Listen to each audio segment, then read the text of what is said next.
part of our lives. So let's just see how people perceive conflict. So I'm going to ask you for some adjectives to add to the word conflict. Conflict is what? Conflict is confrontational. What else is it? Irritating. Irritating. Uncomfortable. Uncomfortable. Time-consuming. Hurtful. Exciting. Who said that? Love them. Distracting. Counterproductive. Educational. Aggressive. Two positives. Many negatives. I guess we see conflicts generally as being something not very good. So I have 3 objectives for this morning's presentation. 1, have a little bit of fun. 2, transfer some knowledge, some skills about conflict resolution. And 3, maybe just shift your perspective a little bit on what conflict really is. Just shift a little bit. Even start thinking about shifting a little bit.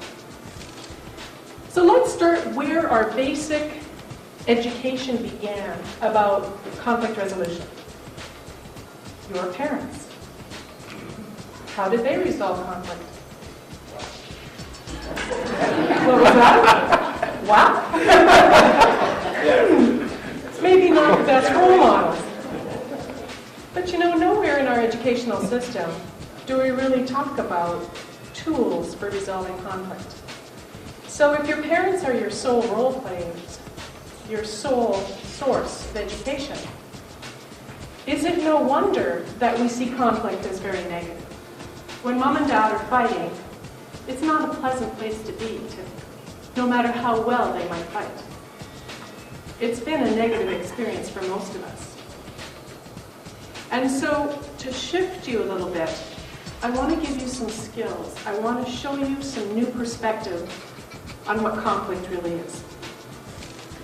So, I'm going to have you envision your morning this morning, and instead of having to come to the RECA presentation, you need to go to the gym. So how many people sort of go, the gym in the morning? No. How many are, no, that's not for me. Yeah? How many are saying, yes, I'm going?